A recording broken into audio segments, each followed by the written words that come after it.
গুলশানের চামেলি আমি মনে করি একটি ব্যতিক্রমী নাম, এবং নামের মধ্যেই একটা কেমন যেন ব্যবসা কমার্শিয়াল ভাব আছে। মঞ্চে উপবিষ্ট চলচ্চিত্রের নক্ষত্ররা, যাদের সামনে কথা বলার দুঃসাহস আমার নেই, তারপরে আমাকে কথা বলার সুযোগ দিয়েছেন, এই জন্য সবাই আমার পক্ষ থেকে কৃতজ্ঞতা এবং আন্তরিক ধন্যবাদ।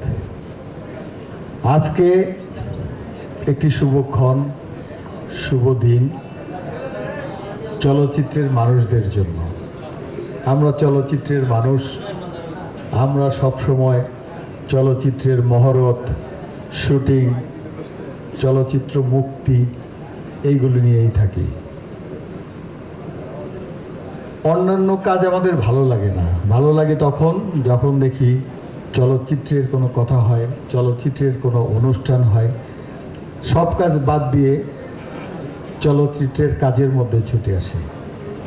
উপস্থিত আমার সামনে উপবিষ্ট অনেক সম্মানিত অতিথি, আমাদের প্রযোজক সমিতির অনেক সদস্য এবং উপস্থিত সাংবাদিক ভাইয়েরা, গুলশানের চামেলি আমি মনে করি একটি ব্যতিক্রমী নাম, এবং নামের মধ্যেই একটা কেমন যেন ব্যবসা কমার্শিয়াল ভাব আছে। কি ভাই, আছে না?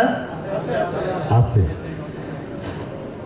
ইকবাল পরীক্ষিত একজন পরিচালক, ওর আগের ছবিগুলি আমি দেখেছি, শুটিংও দেখেছি, সিনেমা হলে গিয়েও দেখেছি, প্রত্যেকটি ছবি ব্যবসা সফল।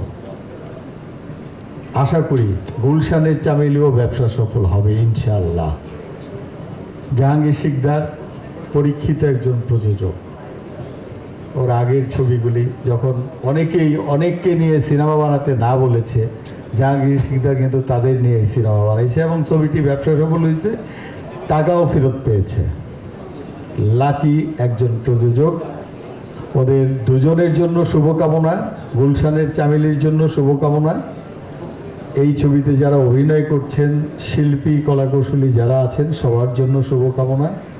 আর সাংবাদিক ভাইদের জন্য অনুরোধ, ভাইদের কাছে আপনারা বেশি প্রচার করবেন, প্রচারেই প্রসার।